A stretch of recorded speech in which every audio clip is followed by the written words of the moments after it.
O di, yung kanya, ang ipinalit niya, yung kanyang salita. Di ba?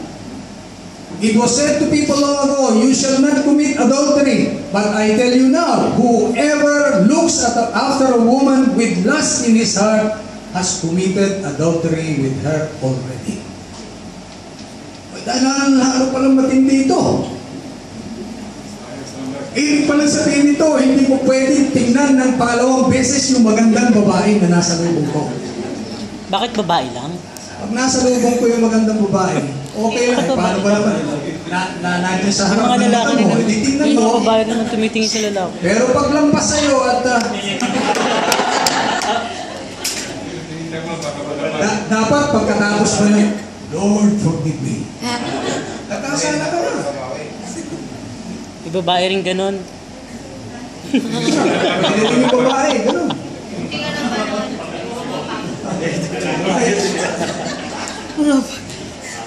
So mas matindi ito yung pinalit. Mas matindi yung kapalit.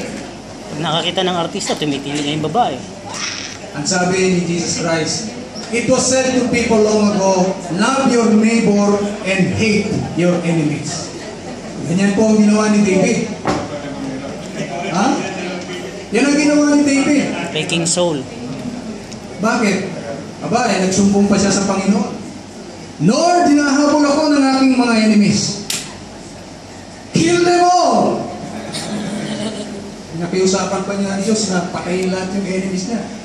At ang matindi pa, ito sabi ni David, make their children orphans. Eh, matindi na yan. Eh, yun ang law nila noon eh. Tooth for a tooth, eye for an eye. Nakalagay naman yun sa law ni Moses eh. Pero ano ngayon ang sabi ng Panginoon? Ngayon, that was said to people long ago, but I tell you now, love your enemies. Do good to them who despitefully use you and persecute you. Pray for them, not against them. Which I love her. Oh, mas matindi ito. Kaya pag sinabi nila, Brother Mar, pinalitan na ba ang Ten Commandments? Oo, pinalitan na ng mas matindi na kapahayagan ng kalooban ng Diyos. Si Jesus Christ na po ang pinalit. Amen. Hindi sinabi ni Jesus Christ, follow the Ten Commandments. Sabi niya, follow me. Right? Sabi ni Paul, imitate me as I imitate Christ. The law of Moses was the will of God codified. Ginawang letter. But Jesus Christ is the law of God personified.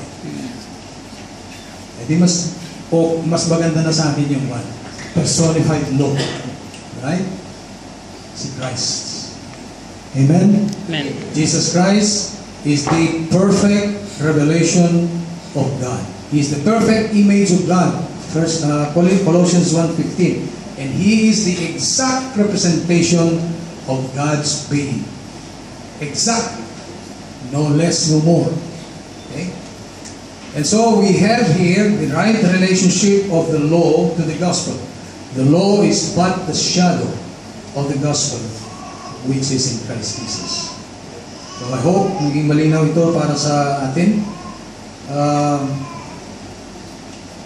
And I hope that we can avoid the errors that are prevailing among Christians in relation to the law and the gospel.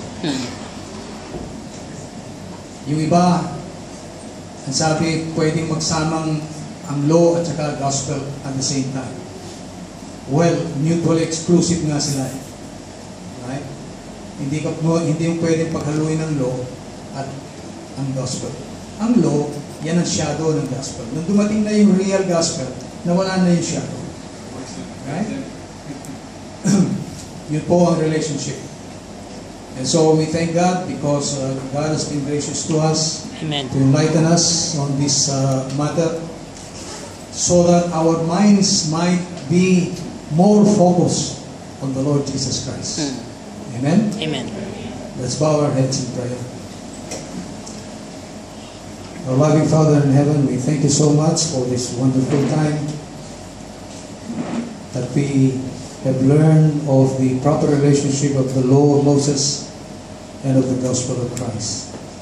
Lord, we thank you for your wisdom has given this law of Moses to your people before Jesus Christ came, so that they may have a shadow of what was to come, so that they may have a figure of what were the better things that lie ahead. We thank you, Lord, that you have opened our eyes and our minds, that we may behold the beauty of Christ, the reality of all that the law of Moses stood for.